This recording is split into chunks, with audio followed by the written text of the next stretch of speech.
Paralyzed for 8 months, I was a living corpse at the mercy of others.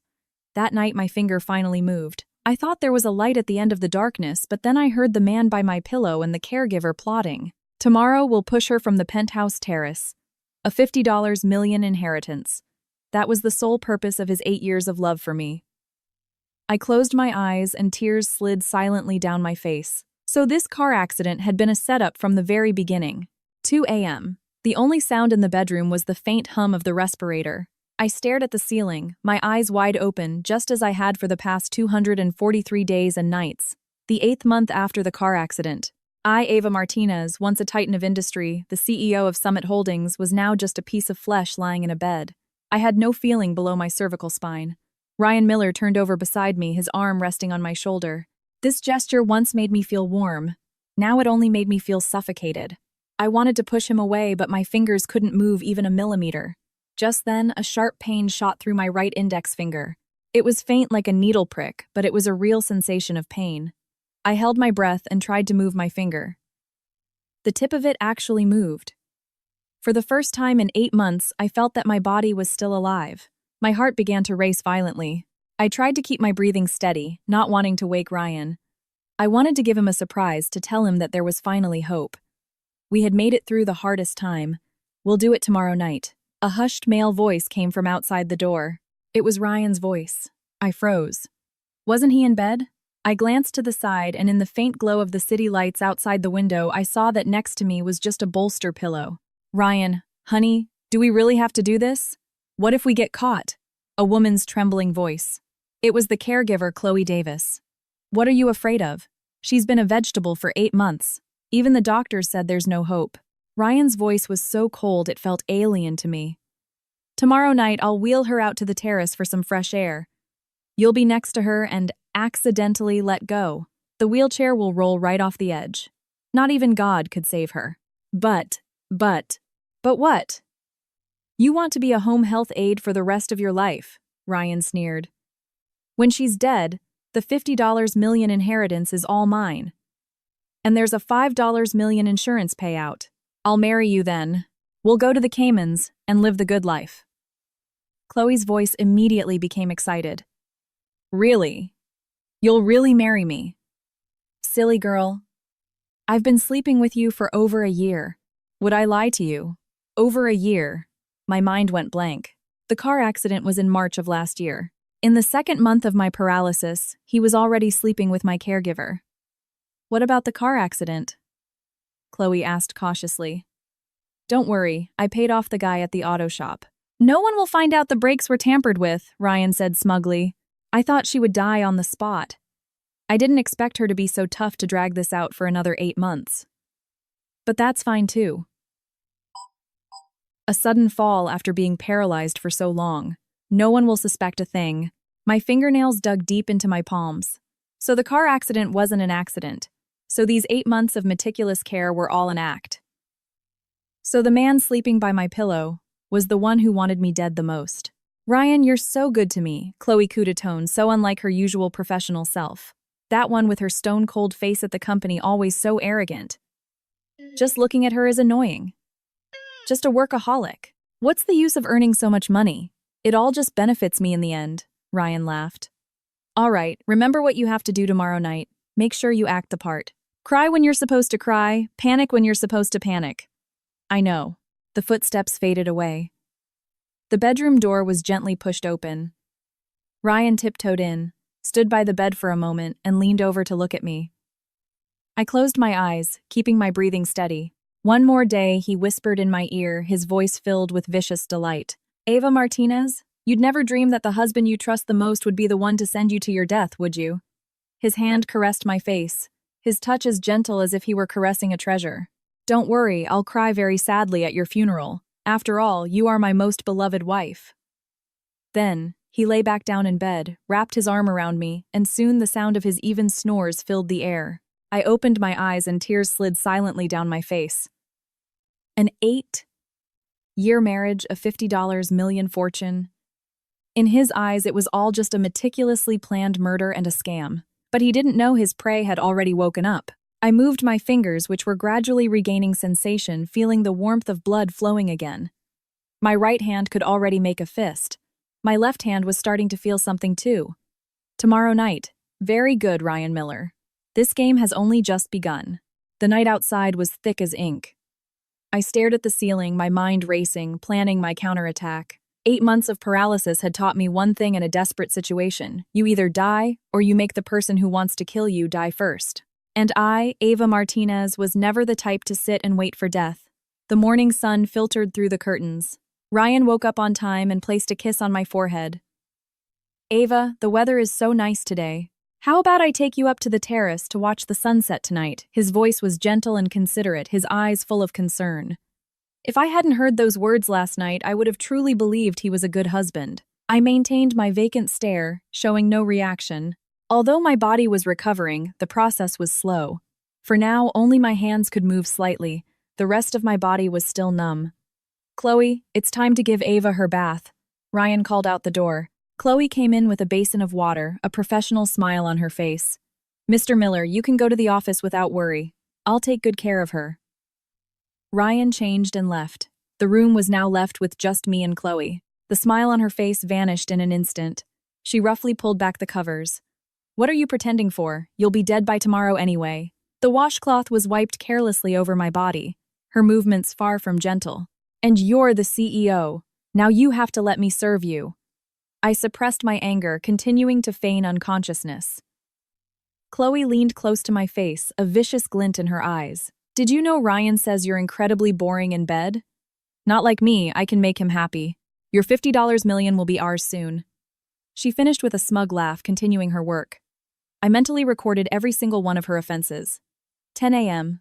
The doorbell rang. Mr. Brown, you're here. Chloe immediately put on a respectful expression. David Brown was my college roommate, and also my personal lawyer. He had come to see me every week for the past 8 months. He walked into the bedroom with a thermal container. Seeing my still lifeless form, a flash of pain crossed his eyes. Ava, I brought you some soup. David sat by the bed and took my hand. This was it. With all my strength, I made my index finger twitch slightly in his palm. David's body visibly stiffened for a second, but he quickly returned to normal, continuing to speak in a gentle voice. The doctor says your condition is improving. You have to have faith. His thumb pressed twice on the back of my hand. It was our old code from college. It meant message received. Mr. Brown, I'll get you some tea, Chloe said as she walked out. David immediately lowered his voice. Can you hear me blink once if you can? I blinked once. Oh my God, David took a deep breath, forcing himself to calm down.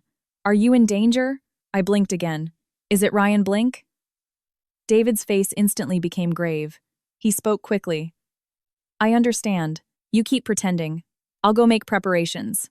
I'll find a way to come back tonight. Chloe came in with the tea. David had already resumed his normal expression, continuing to speak to my unconscious self. Half an hour later, David left. In the afternoon, Ryan came back early carrying a bouquet of lilies. Ava, these are your favorite flowers. He placed the flowers in the vase by the bed. Tonight we'll go to the terrace. You'll love it. Chloe peeked her head out from the kitchen. Ryan, honey, for dinner, I made Ava's favorite dishes. Good girl. Ryan walked over and wrapped his arms around Chloe's waist in the kitchen. Stop it, she's still here, Chloe said coyly. What's there to be afraid of? She's a vegetable. Ryan's hands began to wander. After tomorrow night, we can do whatever we want. Has the insurance been taken care of? Don't worry, the beneficiary was changed to me long ago. When she signed it, she thought it was just some investment paperwork. Ryan laughed smugly. Stupid woman. Good at making money, but no sense of guarding against people at all. I finally remembered. 3 months ago, Ryan brought a stack of documents for me to sign, saying they were routine papers for our portfolio. I was lying paralyzed in bed at the time, with no energy to look closely. I believed whatever he said. So, among them, was the insurance beneficiary change form. By the way, how are things at the company? Chloe asked. Frank Thompson. I gave him a taste of the profits. He promised to help me sideline the board of directors after you die. Ryan lowered his voice. Summit Holdings will be mine then. Ryan, you're amazing. The two kissed completely oblivious, paying no mind to the vegetable lying in the bed. I closed my eyes, rapidly processing the information. The car accident, the insurance, the company, the vice president, the signature. What a vast and intricate scheme. And I had nearly become its sacrifice. 6 p.m., David appeared at the door again. Mr. Miller, I have some legal documents that need Miss Martinez's signature. May I go in? He carried a briefcase, his expression serious. Ryan frowned but still stepped aside. David, please come in. But Ava is in this state. It's fine. A fingerprint will do. David walked into the bedroom and closed the door. He quickly took out a phone from his bag and a miniature camera, tucking them under my pillow. The phone is on vibrate. Text if anything happens. The camera is aimed at the room and will automatically upload to the cloud. He held my hand, his eyes red. Ava, hold on. I've already called the police, but we need hard evidence. You have to protect yourself. With all my might, I traced 2 words in his palm with my finger. Tonight. David's expression changed instantly. They're going to do it tonight, I blinked to confirm. I understand. David took a deep breath. Trust me, I won't let anything happen to you. He opened the door and said to Ryan, I'll come back for the documents tomorrow. I won't disturb you. Ryan saw David out and returned to the bedroom. Looking at the darkening sky outside, a cold smile formed on his lips. Ava, are you ready? He leaned in and said in my ear, Tonight is the anniversary of your death. Night fell. Ryan and Chloe were in the living room discussing the details in low voices. I lay in bed, the phone under my pillow vibrating softly. It was a message from David, camera connected. I'm monitoring. Police are on standby. Protect yourself. My right hand could now grip the phone, and my left hand was gradually regaining feeling. I carefully hid the phone under the covers and opened the company's financial system. As the CEO, my account had the highest clearance. Having not logged in for 8 months, the system prompted that there were numerous abnormal transaction records.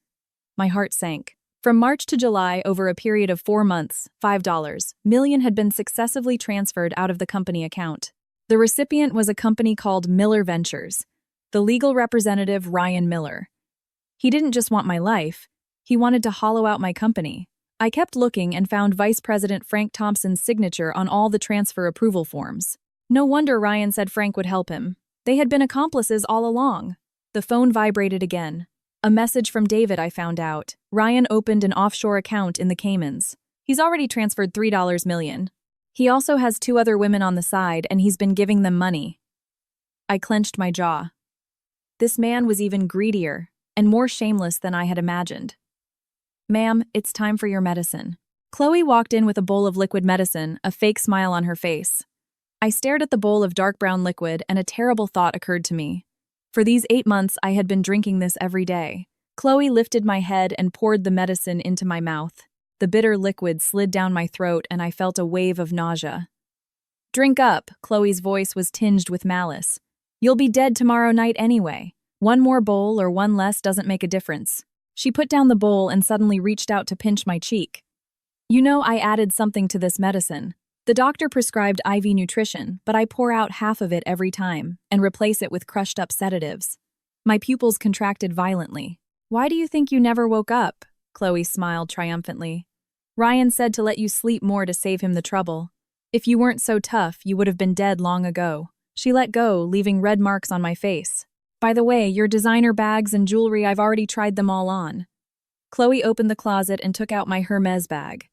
When you're dead, these will all be mine. Ryan said he'd give me the best. She preened in front of the mirror with my jewelry, treating me as if I were already dead. I watched it all, my phone silently recording under the covers. 9 p.m., Ryan walked into the bedroom. Chloe immediately went to him. Is everything ready? Ryan asked. Yes, I've loosened the brakes on the wheelchair. A gentle push and it will roll, Chloe said. I also sprinkled some water near the edge of the terrace. I'll say I accidentally knocked over a bucket of water for the plants. Smart. Ryan wrapped an arm around her waist. After this is done, I'll give you $1 million. Only $1 million. Chloe pouted petulantly. Didn't you say you'd marry me? Marry you. Ryan sneered. Who do you think you are? Once I get the money, I'm going to find Ashley. She's much younger and prettier than you.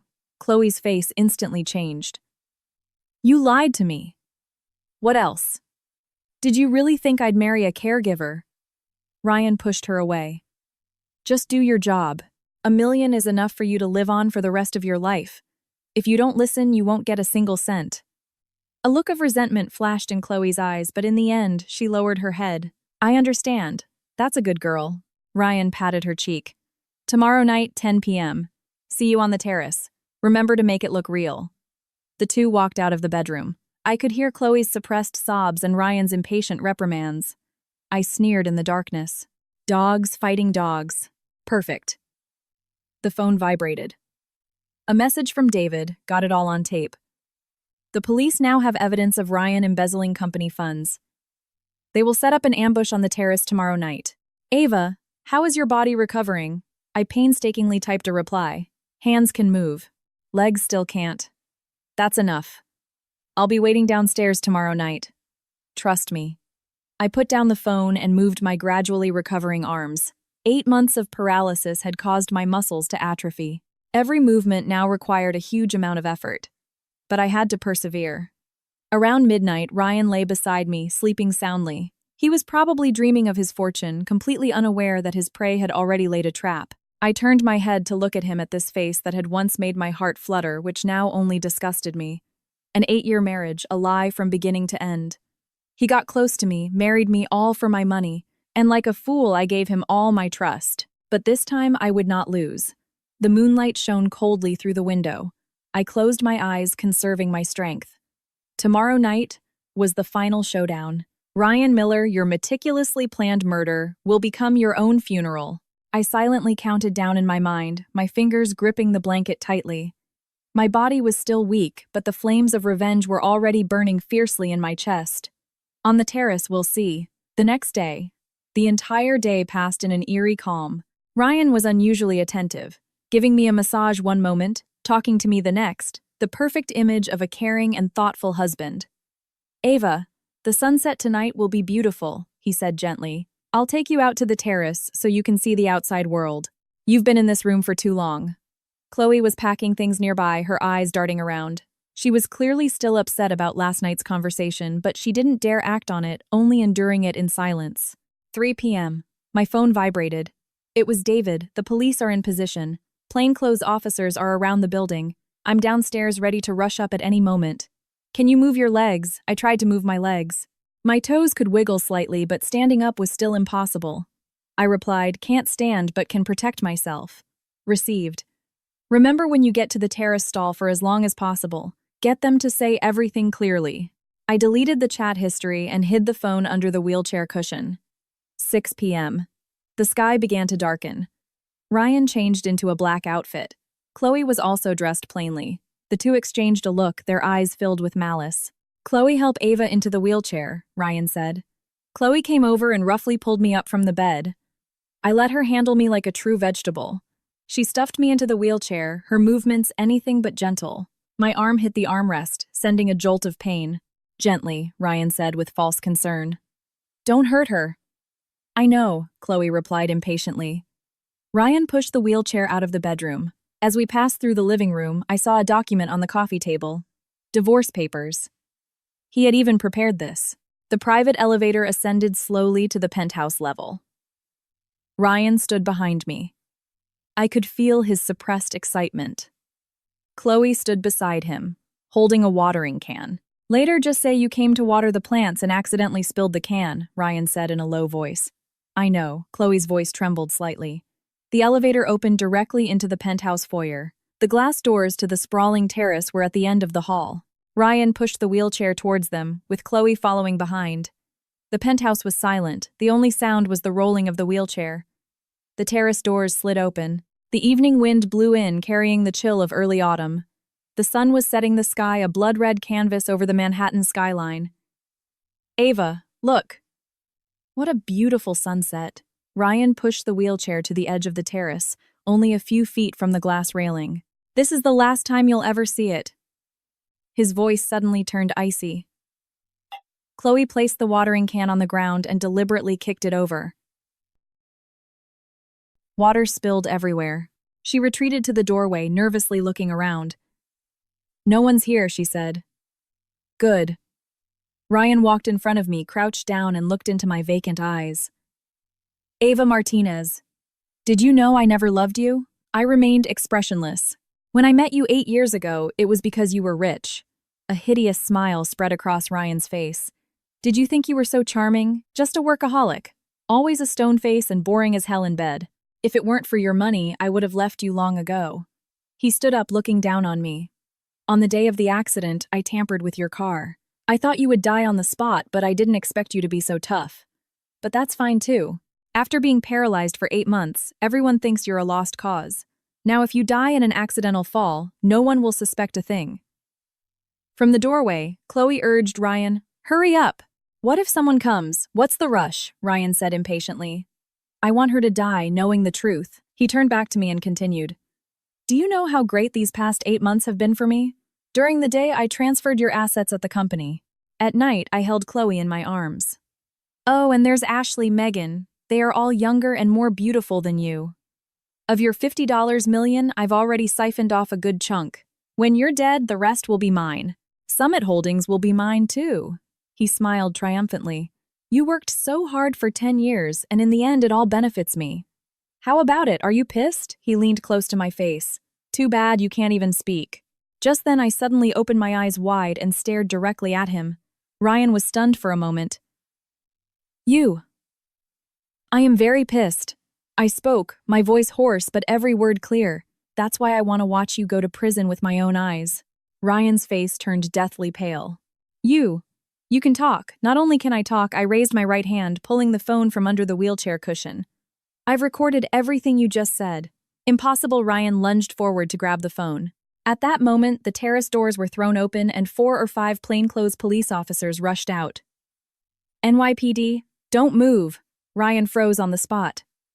Chloe screamed in terror, the watering can rolling to one side. David rushed in behind the police and grabbed hold of my wheelchair. "Ava, I'm fine."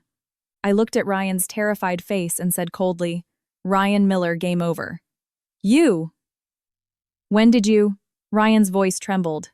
"I regained consciousness the night before last," I said. "Your conversation with Chloe. I heard everything. I've been faking my paralysis for the last 2 days, just waiting for you to confess everything yourself." "Impossible." "This is impossible." Ryan collapsed to the ground. Chloe suddenly pointed at Ryan and shouted, "Officer, it was all him. He made me do it. He said he wanted to kill Miss Martinez and he promised me $1 million. "Shut up," Ryan roared. "You also lied to me and said you'd marry me. Turns out you were just going to use me and throw me away," Chloe cried hysterically. "I'll confess everything. He planned the car accident. He told me to put sedatives in her medicine. He embezzled money from the company." An officer walked over and handcuffed Ryan. "Ryan Miller, you are under arrest for suspected attempted murder and embezzlement." "No. Don't." Ryan struggled. "Ava, I was wrong. I was really wrong. For the sake of our 8 years of marriage, please let me go." I looked at him, my eyes as cold as a blade. 8 years of marriage. Are you worthy?" The last rays of the sunset shone on the terrace. Ryan was taken away by the police. Chloe was also taken into custody. David knelt before me, tears streaming down his face. "You scared me to death. I told you I wouldn't lose." I took his hand and smiled weakly. "This battle I've won." The wail of police sirens faded into the night. I sat in my wheelchair watching Ryan being shoved into the car. He was still struggling, still shouting my name, his voice filled with desperation. But I felt not a ripple of emotion. "Ava, let's go to the hospital first." "You need a full checkup," David said, pushing my wheelchair towards the elevator. "No. First we go home," I said. "I need to get all the evidence." Back in the penthouse, David helped me onto the sofa. My legs were still weak, but my arms had regained their strength. "Help me open the safe in the study." I told him the combination. David opened the safe. Inside, various documents were neatly arranged. I had him take out a folder from the very bottom. "What's this?" David asked. "The prenuptial agreement." I opened the folder. Inside was a notarized agreement that I had made Ryan sign before we got married. It stipulated that if he cheated or acted against my interests, he would leave the marriage with nothing and would have to compensate me with $10 million. David gasped. "You were prepared for him all along, not for him. For everyone." I flipped through the documents. In all my years in business, I've seen too many fortunes lost to bad marriages. So, before I got married, I prepared for the worst-case scenario. "But you were married for 8 years. I thought you had a good relationship." "I thought so too," I smiled bitterly. But now it seems he was acting from the very beginning. I continued to search, pulling out another document. Company Equity Agreement. It clearly stated that all shares of Summit Holdings were under my name. Ryan didn't own a single share. And this. I took out an insurance policy. This is the life insurance I bought 3 years ago. The beneficiary is my mother. The change of beneficiary form Ryan had me sign has no legal effect at all because it requires me to handle it in person at the insurance company. His forged signature doesn't count. David looked at me stunned. You thought of everything. The market is a battlefield. How could I not have a few tricks up my sleeve? I gathered the documents. Now I'm going to make him pay. David took out his laptop and opened a folder. This is what I found in the last 2 days. Ryan opened 3 offshore accounts and transferred a total of $3.5 million. He was supporting 4 women on the side, giving them a total of $50,000 a month. He also colluded with Frank Thompson to embezzle $5 million from the company's accounts. Some of that money went to his offshore accounts and some went to Frank. I looked at the transaction records on the screen, every single one crystal clear. What about Frank? I asked. Already in police custody, David said. He's singing like a canary. He'll probably tell them everything. Good. I leaned back on the sofa. Tomorrow, I'm going to the office to hold a board meeting. Your body. I have to go, I interrupted him. The company can't be in chaos. I need to let everyone know that I'm still alive. And that I'm doing very well. David was silent for a moment, then nodded. I'll go with you. The next morning, David pushed my wheelchair into the Summit Holdings building in Midtown Manhattan. The receptionist saw me and stood up in shock. Miss Martinez. Notify all board members of a meeting at 10 a.m., I said calmly. The news spread like wildfire throughout the entire company.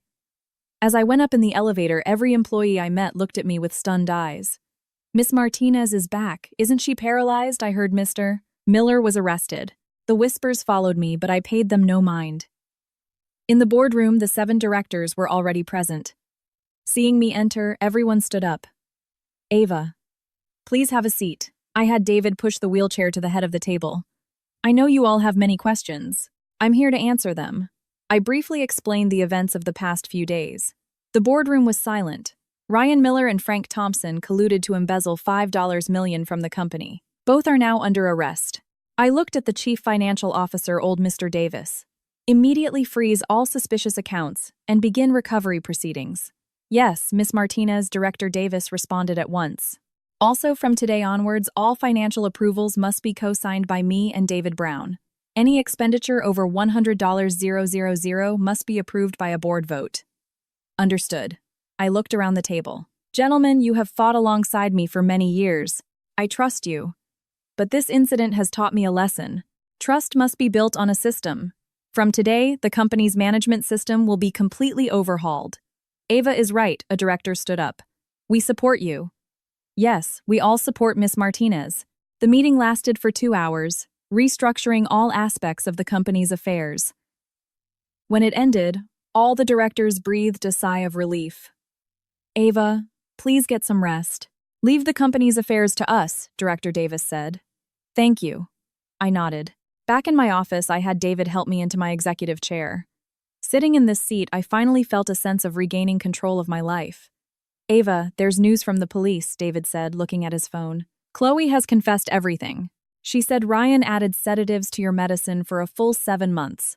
The doctor said it's lucky you have a strong constitution, or there would have been serious long-term damage. They've also confirmed the details of the car accident. Ryan bribed a mechanic to tamper with your car's braking system. That mechanic has been arrested. He confessed that Ryan gave him $100,000. I closed my eyes, taking a deep breath. So the pain of these 8 months was all his doing. Ryan's charges are very serious. Attempted murder, embezzlement, insurance fraud, David said. The DA says he'll be facing at least 15 years. Too lenient, I opened my eyes. I want him to rot in prison for life. There's one more thing, David hesitated. Ryan's parents are here. They're waiting downstairs. They want to see you, I sneered. Send them up. 10 minutes later, Ryan's parents were brought into my office. The 2 elderly people looked haggard. His mother's eyes were swollen from crying. Ava, please let Ryan go. His mother knelt as soon as she entered. Ma'am, please get up, I said, my face impassive. No, I won't get up, she cried. Ryan was just confused. But he's still your husband. For the sake of your 8 years of marriage, please forgive him this once. 8 years of marriage, I said coldly. When he wanted to kill me, did he think about our 8 years of marriage? When he embezzled my company's funds, did he think about our 8 years of marriage? He was just momentarily confused. Enough, I cut her off. Ryan committed attempted murder. It's not up to me to let him go. The law will give him the punishment he deserves. Ava, we're begging you, his father also knelt. Please, he's our only son. I looked at the two elderly people feeling no sympathy. When your son wanted to kill me, did you ever think that I am also my mother's only daughter? This sentence left them speechless. Please leave, I said. And don't come looking for me again. Security came in and escorted the two elderly people out. His mother's cries echoed down the hallway, but my heart was as hard as stone. David walked over and gently took my hand. Ava, you did the right thing. I know. I looked out the window. This is just the beginning.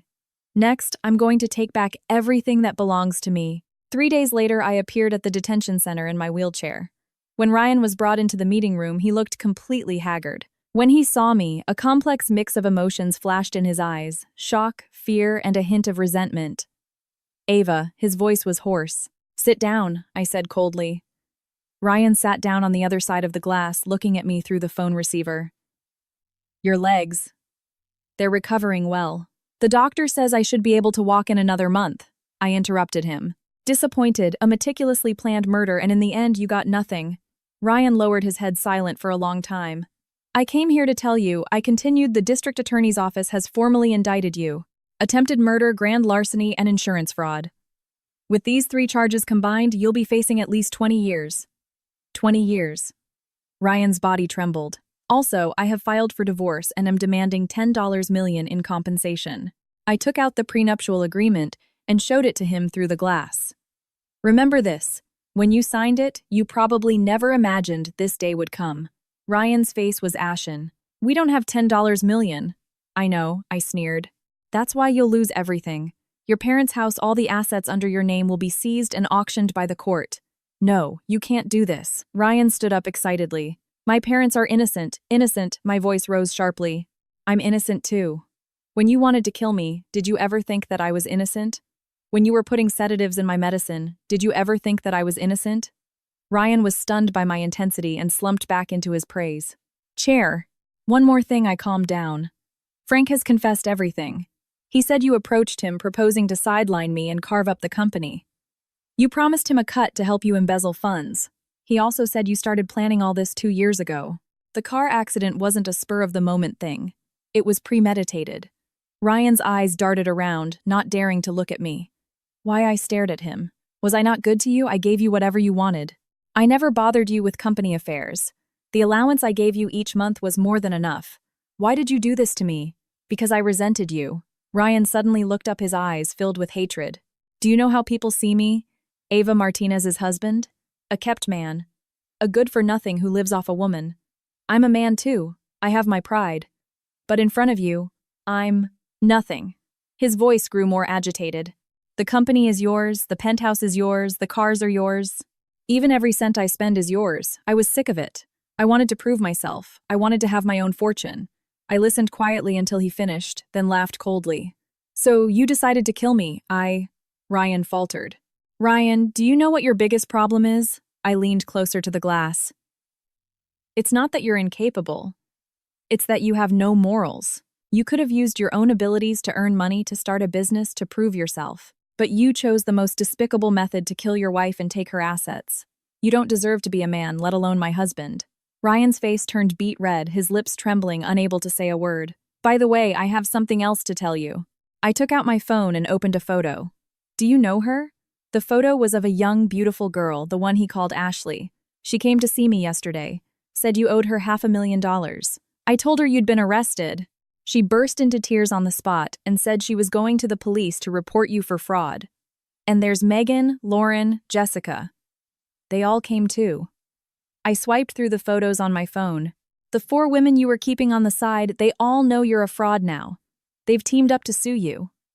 Ryan's face was ashen. You think you're so clever playing so many women, I put my phone away. But you don't know that when women unite, they are far more formidable than you can imagine. Ava. I was wrong. Ryan finally broke down. I was really wrong. Please let me go. Too late. I motioned to David. He started pushing the wheelchair out. Ava, Ava, Ryan shouted from behind me. We're still husband and wife. You can't be so heartless. I stopped and looked back at him. Husband and wife. From the moment you decided to kill me, we were no longer husband and wife. And remember this, I said word by word. You will never get out of prison in this lifetime. I will use every means possible to make you pay the price. Walking out of the detention center, the sunlight was blinding. David handed me a pair of sunglasses. How do you feel? He asked. Great, I put on the sunglasses, a smile playing on my lips. The day of the trial, the courthouse was swarmed with reporters and onlookers. The story of the Summit Holdings CEO suing her husband for attempted murder had been a media sensation for a week. Everyone wanted to see the outcome. David pushed my wheelchair into the court. Camera flashes went off incessantly. Miss Martinez, are you confident about the trial's outcome? Miss Martinez, will you forgive your husband, Miss? Martinez, is it true he had multiple mistresses? I didn't answer any questions, heading straight into the courtroom. The public gallery was packed. There were company employees, friends from the business world, and many unfamiliar faces. I saw my mother in the front row, her eyes red. When Ryan was brought in, he had lost a lot of weight. He wore a prison jumpsuit, his hands cuffed, his gaze evasive, not daring to look at me. All rise. The judge entered, and the trial officially began. The prosecutor spoke first, listing all of Ryan's crimes. In November of this year, the defendant planned another murder, attempting to push Ava Martinez from her penthouse terrace to fake an accidental death in order to obtain a $50 million inheritance and a $5 million insurance payout. Furthermore, the defendant is also suspected of embezzling over $5 million in company funds, insurance fraud, and several other crimes. The prosecutor's voice echoed in the courtroom, each word a hammer blow on Ryan. The defense and prosecution lawyers clashed fiercely. Then David stood up.